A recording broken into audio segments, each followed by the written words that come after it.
मजलिस क्योंकि मजलिस तरहीम है तो गुफ्तगू भी उसी उन्वान पे होनी चाहिए।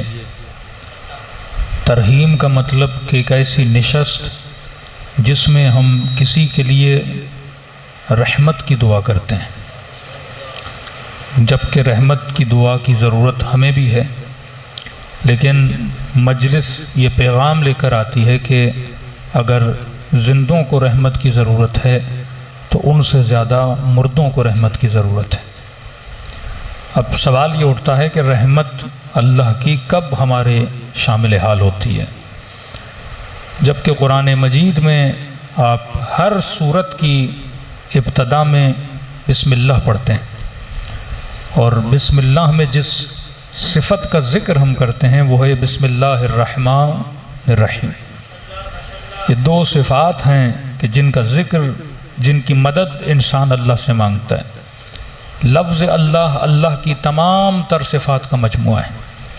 जब आप बोलते हैं अल्लाह, अब अल्लाह के अंदर समी भी है, अल्लाह के अंदर रहीम भी है, अल्लाह के अंदर रहमान भी है, अल्लाह के अंदर करीम भी है, अल्लाह के अंदर रब भी है, अल्लाह के अंदर सिफ़त राज़िक़ भी है।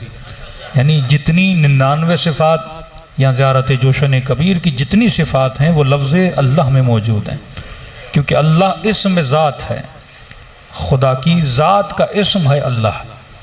अब सिफ़ात हैं अल्लाह के तारुफ़ का नाम। तो मसलन मैंने कहा अल्लाह, तो आपके जहन में आया कौन अल्लाह? अल्लाह दिखता कैसा है, अल्लाह है कैसा? अल्लाह जब हमसे डील करता है तो बर्ताव कैसे करता है? तो फिर वो उसका तारुफ़ है कौन? अल्लाह अर्रहमान अर्रहीम, वो अल्लाह जो रहमान है, वो अल्लाह जो रहीम है। मतलब इस अल्लाह को सबसे ज़्यादा अपनी किसी सिफत से प्यार है तो वो सिफत रहमान और रहीम है।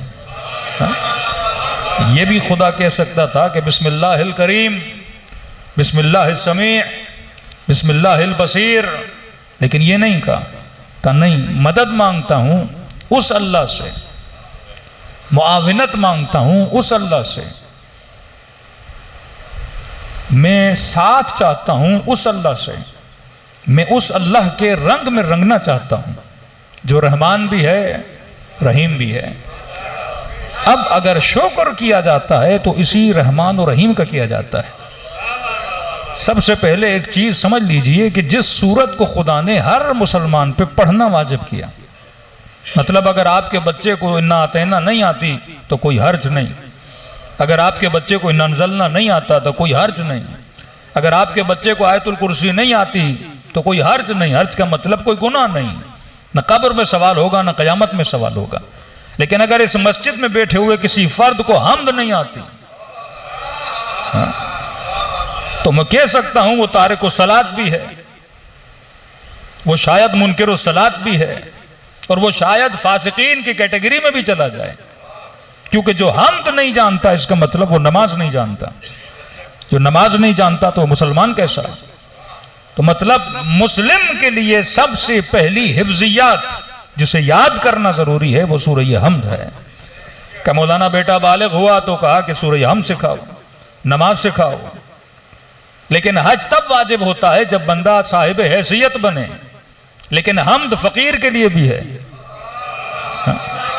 हम्द अमीर के लिए भी है, हम्द साहिब इस्तिताअत के लिए भी है, और जो साहिब इस्तिताअत नहीं, खुदा न खास्ता बदन के एतबार से अगर पैरालाइज भी है तो फरमाया हम्द याद करना इसके लिए जरूरी है। और मकाम ताज्जुब यह है अगर किसी के घर में इंतकाल हो जाए किसी मोमिन का, तो वहां भी अगर हम कुछ करने जाते हैं तो यही सूरह हम्द पढ़ने जाते हैं कि भाई आप किस लिए आए? का किबला हम फातिहा करने के लिए आए हैं। और खुदा ने कहा कि ला सलात इल्ला बिफातिहतिल किताब, कि नमाज नमाज नहीं होती अगर नमाज में सूरह हम्द न हो। तो हम्द की इंपॉर्टेंस, अब 17 रकात नमाज हर मुसलमान पे वाजिब, चाहे शिया हो चाहे सुन्नी हो, 17 रकात तो पढ़नी है। मोमिन होगा तो नमाज शब भी पढ़ेगा, लेकिन 17 रकात तो हर सूरत में पढ़नी है, और इस 17 रकात में हम्द को पढ़ना ही पढ़ना है। अब आप कहें कि मौलाना हम्द की जगह पे सूरह शम्स पढ़ें, अल्लाह कहेगा शम्स प्यारी तो है लेकिन हम तो हम्द है। हाँ? कहें परवरदिगारा हमद की जगह पे यासीन पढ़ूं, कहां यासीन कुरान का दिल तो है, लेकिन दिल धड़केगा हमद के बगैर कभी भी नहीं। हाँ? अब पूरा कुरान पढ़ो हमद की जगह पे। नमाज नमाज नहीं होती जब तक इंसान सूरह हमद न पढ़े। और 17 रकात में 10 रकात में सूरह हमद तो शिया पढ़ते हैं, आप तीसरी रकात में तस्बीहात अरबा, लेकिन हमारे बरादरान अहले सुन्नत उसमें भी क्या पढ़ते हैं? सूरह हमद पढ़ते हैं। मतलब हम हमद पढ़ें 10 मरतबा, वो शायद सूरह हमद को पढ़ें 17 मरतबा। इंपॉर्टेंस ऑफ सूरह हमद। अब सवाल यह है कि इस हमद में ऐसा क्या है? देखिए, अगर रिपीटेडली मैं आपको कोई चीज पढ़ाए जाऊं तो यकीनन उसके अंदर कुछ ना कुछ होगा। मैं कहूं कि हर दुआ करने से पहले सलवात पढ़ो, हर दुआ करने के बाद सलवात पढ़ो, तो आप कहेंगे मौलाना सल्लल्लाहु अलैहि मोहम्मद। तो आप पूछेंगे ना कि मौलाना सूरह हमद की इतनी ताकीद और एक मरतबा सलवात की इतनी ताकीद कि दुआ से पहले भी सलवात, दुआ के बाद भी सलवात, इसका फलसफा क्या है? तो मासूम उसका फलसफा बताते हैं। फरमाया जब दुआ करते हो तो दुआ को अर्श इलाही तक जाने के लिए परों की जरूरत है। हा? तो फरमाया ये जो सलवात है ये पर है जो तुम्हारी दुआ को अर्श इलाही तक लेकर जाते हैं। और सलवात भी ऐसी पढ़ो जो अधूरी सलवात ना हो, दुम बुरीदा सलवात ना हो, ऐसी सलवात अल्लाहुम्मा सल्ली अला मुहम्मद वाजिल फरजहुम। तो एक तो जहन में बात ये याद रहे कि मरने के बाद भी अगर किसी मरहूम के घर में कोई मोमिन जाता है, देखिए फल लेकर जाएगा तो मरहूम को फायदा नहीं, मिठाई लेकर जाएगा तो मरहूम को फायदा नहीं, कुछ कपड़े लेकर जाएगा तो आप कहेंगे भाई तो जिंदा नहीं, अब कपड़े किस काम के, शूज लेकर जाएंगे कहेंगे भाई तो जिंदा नहीं, शूज किस काम के, पैसे लेकर जाएंगे तो कहेंगे भाई हमारे मरहूम तो मर गए, पैसे किस काम के। तो मरने के बाद भी अगर कोई चीज काम आती है तो सूरह हम काम आता है। तो मतलब हमने अगर किसी चीज से सबसे ज्यादा दोस्ती करनी है तो वो हमसे दोस्ती करनी है, क्योंकि यह हमद है जो मरने के बाद भी काम आता है, मरने के बाद भी काम आता है। अब इस हमद में ऐसा क्या है? फरमाया हमद की इब्तदा है बिस्मिल्लाह से। बिस्मिल्लाह शुरू करता हूं, मदद मांगता हूं, इस्तिआनत मांगता हूं, हमराही चाहता हूं। किसके साथ? अल्लाह के साथ। लेकिन सवाल है कि कौन अल्लाह? आज एक रविश सीख लीजिए और उसके बाद जब आप कुरान पढ़ेंगे तो महसूस भी होंगे, लज्जत भी मिलेगी और यह महसूस करेंगे कि जो आपसे बात कर रहा है वो बातें करना क्या चाहता है।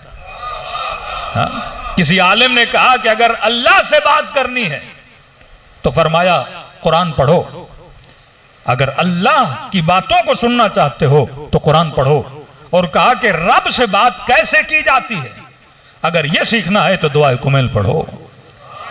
हाँ? ये दुआएं सिखाती हैं कि रब से कलाम कैसे करना है, और कुरान बताता है कि रब तेरे साथ कैसे कलाम करता है। और एक रविश अपने जहनों में बिठा दें, उस रविश को कहते हैं रविश सवाल। देखिए, इंसानों के जहनों को किसी जगह पे लाने के लिए बेहतरीन तरीका है सवाल। शायद आप में से किसी का जहन घर में हो, दुकान में हो, कारोबार में हो, हिसाब किताब में हो, बच्चे की परेशानी में हो, लेकिन अगर मैं अभी एक सवाल करूं कि आप लोग कहां बैठे हैं, तो आप कहेंगे इमाम बारगाह में। तो आपके सब के जहन कहां हाजिर हो गए? इमाम बारगाह के अंदर। तो कुरान जब पढ़ें तो पहले सवाल किया करें, तो आपका जहन कहां पे आ जाएगा? उस सूरह हमद के अंदर आ जाएगा, उस कुरान मजीद के अंदर आ जाएगा। कुरान की रविश इसी तरह है। मसलन आपने कहा कि बिस्मिल्लाह शुरू करता हूं, किसके नाम से? अल्लाह के नाम से। अब जहन में सवाल पैदा करें, कौन अल्लाह? आगे जवाब कौन देगा? खुदा आपको देगा। कौन अल्लाह? जो रहमान है, जो रहीम है। अब सवाल है कि इस रहमान और रहीम का मैंने क्या करना है? तो आगे जवाब आता है अल्हम्दुलिल्लाह रब्बिल आलमीन। तुमने इस रहमान और रहीम का क्या अदा करना है? शुक्र अदा करना है। मतलब हर काम के करने से पहले अल्लाह से मदद मांगो, अल्लाह का साथ चाहो। कि कुरान की आयत है कि लोगों हमेशा रब की याद में रहो, और अल्लाह ने उस याद की मखसूस औकात रखे हैं, जैसे सुबह की नमाज, जोहर की नमाज, असर की नमाज, मगरिब व इशा की नमाज। इसका मतलब यह नहीं कि अगर मगरिब व इशा में आते हो तो खुदा को याद करो और नमाज के बाद अल्लाह की याद में भूल जाओ। का नहीं, सरसरी याद हमेशा रहे, मखसूस याद है जो किस में आती है, नमाज में आती है। अब जिसे याद कर रहा हूं उसकी पहचान बड़ी जरूरी है। देखिए, आप तब तक आशिक नहीं बन सकते जब तक माशूक को पहचाने नहीं। देखिए, इश्क बगैर मारिफत के होता ही नहीं। कहते हैं ना, एक निगाह में इश्क हो गया, तो ये निगाह ही थी जिसने आशिक बनाया। अंधे को तो इश्क नहीं होता ना। बंदा देखेगा, कोई चीज पसंद आएगी तो इश्क करेगा, कानों से सुनेगा तो आवाज का आशिक, आंखों से देखेगा तो तस्वीरों का इश्क, दिल से महसूस करेगा, मारिफत करेगा तो मारिफत का इश्क। आंखों के इश्क को फना है, क्योंकि तस्वीरें हमेशा हसीन नहीं रहती। चेहरा पसंद आया, एक दिन मुरझा जाएगा। आवाज बड़ी अच्छी लगी, एक दिन आवाज भी खत्म हो जाएगी। लेकिन कल्ब से जिसकी मारिफत हासिल करते हो, मारिफत कभी नहीं जाती। तभी मासूम फरमाते हैं, किरदार के आशिक बनो, क्योंकि किरदार अगर जवानी में है तो बुढ़ापे तक चलेगा, लेकिन अगर हुस्न जवानी में है तो जरूरी नहीं कि बुढ़ापे तक चले। तो एक है हुस्न जाहिर, एक है हुस्न बातिन। तो अगर मैंने अल्लाह का आशिक बनना है, ऐसा आशिक जैसे हुसैन इब्न अली थे, ऐसे आशिक जैसे अली इब्न अबी तालिब थे, कि मौत के बिस्तर पे सो जाएं लेकिन रब के इश्क को न छोड़ें, सर कट जाए लेकिन नो के नेजा पे रब की मद्दाही में मशगूल रहें, ऐसा आशिक कौन बने? ये इश्क तभी आएगा जब इंसान के दिल में अल्लाह की मारिफत आएगी। और मारिफत तभी आएगी जब उस मारिफत के कसीदे को समझोगे, जिसे डेली हर नमाज में पढ़ते हो, और उस कसीदे का नाम सूरह हमद है। और हमद को तभी समझोगे जब अपने जहनों में सवाल को पैदा करोगे। अब सवाल अपने जहन में लाते जाइए। इब्तदा करते हैं, अलहम्द, तमाम शुक्र है, तमाम तारीफें हैं। फिर किसके लिए? अल्लाह के लिए। कौन अल्लाह? जवाब खुद खुदा देगा। कौन अल्लाह? मैं तो नहीं जानता। 15 साल का जवान इस दुनिया में पैदा हुआ, और जब होश और शऊर संभाला तो वो जानना चाहता है कि भाई कौन अल्लाह? बार बार बताया जाता है कि अल्लाह अल्लाह, इन्ना लिल्लाह व इन्ना इलैहि राजिऊन, उसी की तरफ पलटाए जाओगे। भाई किसकी तरफ पलटाया जाऊंगा? उसकी कोई मारिफत तो हो, उसकी कोई पहचान तो हो। तो ये सारी पहचाने खुदा कहां दिलाता है? सूरह हम में बताता है, अलहम्द, तमाम तारीफें, तमाम शुक्र। इंग्लिश में बोले तो सारे थैंक्स हैं। किसके लिए? लिल्लाह के लिए, अल्लाह के लिए। कौन अल्लाह? एक छोटा सा तारुफ बिस्मिल्लाह में हुआ, डिटेल तारुफ खुदा यहां करवाता है। अलहम्द, तारीफ है अल्लाह के लिए। कौन अल्लाह? रब्बिल आलमीन, जो रब है। रब का मतलब जो पालने वाला है।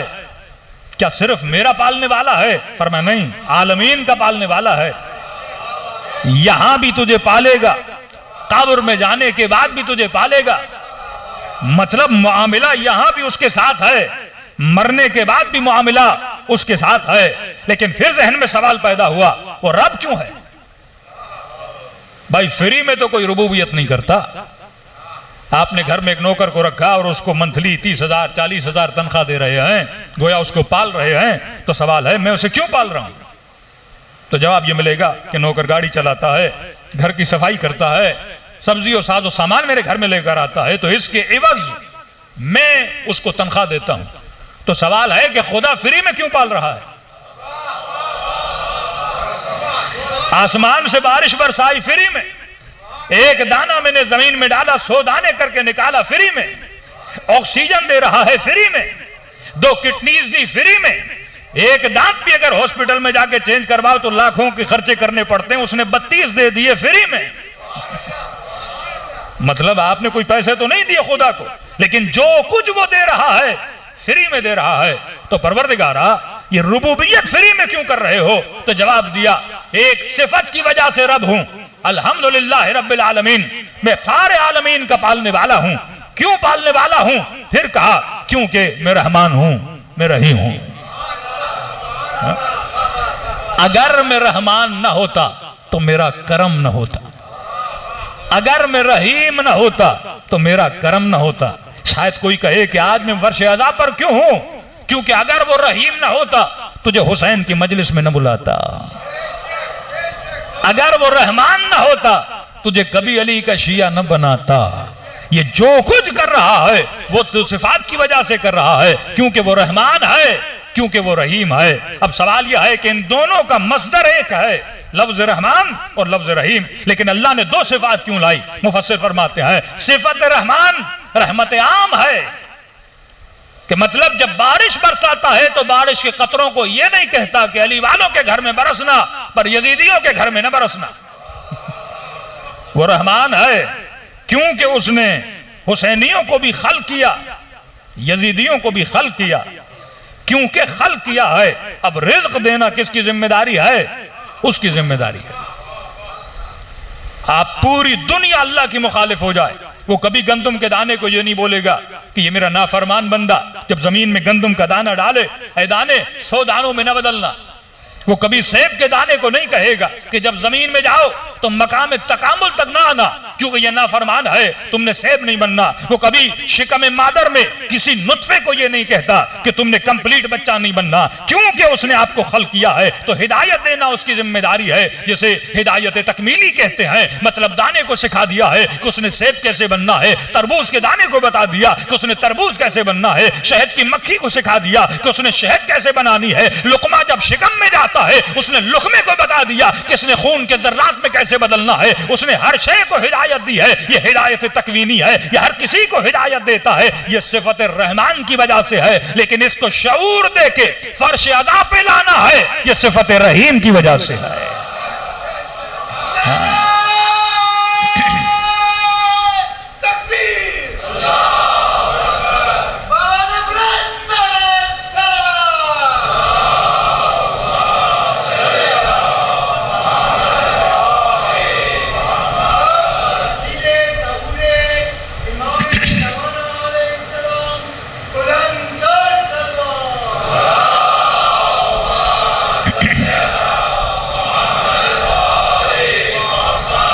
तो पता चला कि इंसान की दो तरह की हिदायतें हैं। एक हिदायत हिदायत तकवीन, जो वो खुद डायरेक्ट देता है, जिसके बीच में कोई नहीं आता। शहद की मक्खी को हिदायत दी कि शहद कैसे बनाना है।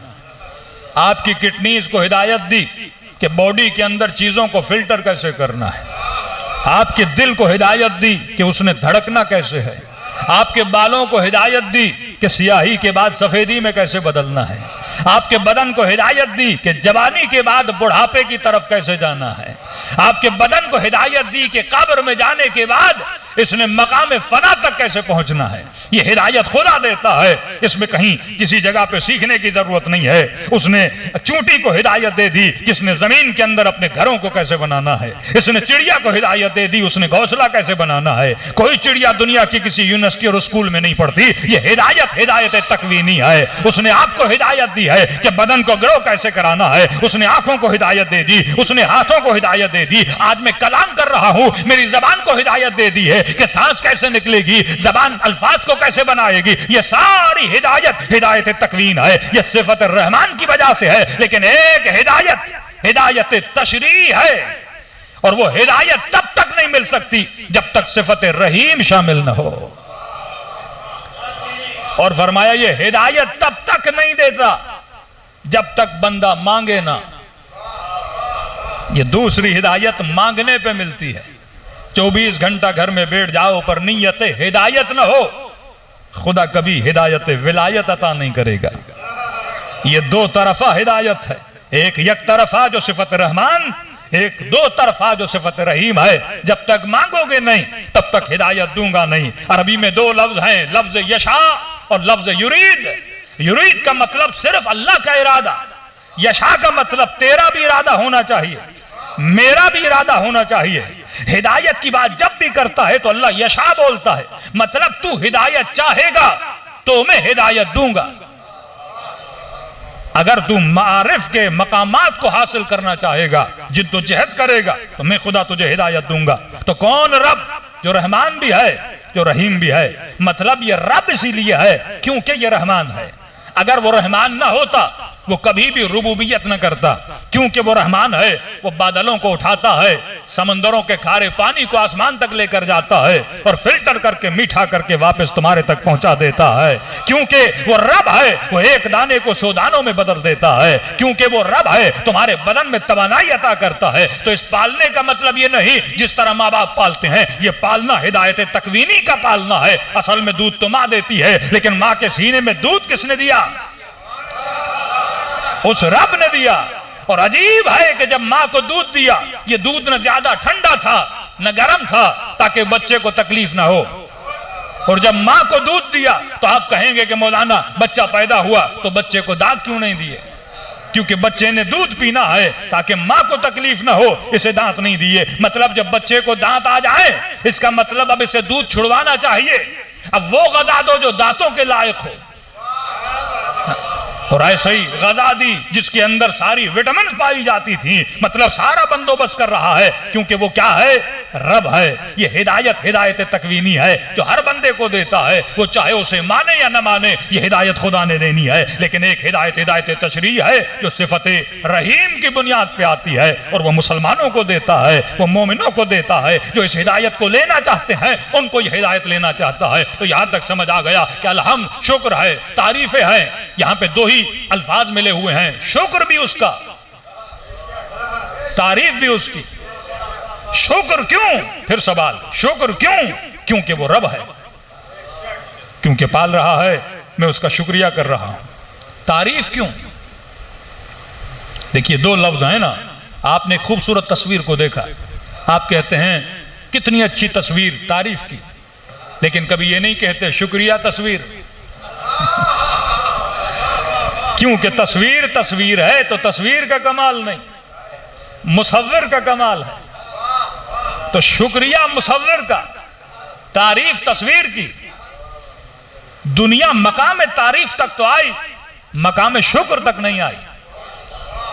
मछलियों की तारीफ, बादलों की तारीफ, दरख्तों की तारीफ, कायनात की खिलकत की तारीफ, हसीन चेहरों की तारीफ, अच्छी आवाज की तारीफ, लेकिन शुक्र किसका करोगे? आपने किसी चेहरे को देखकर कहा कि माशाअल्लाह कितने हसीन हैं, लेकिन कभी ये नहीं कहते क्योंकि आप हसीन हैं तो आपका शुक्रिया। तो वो कहेगा जनाब इस हुस्न में मेरा कमाल क्या?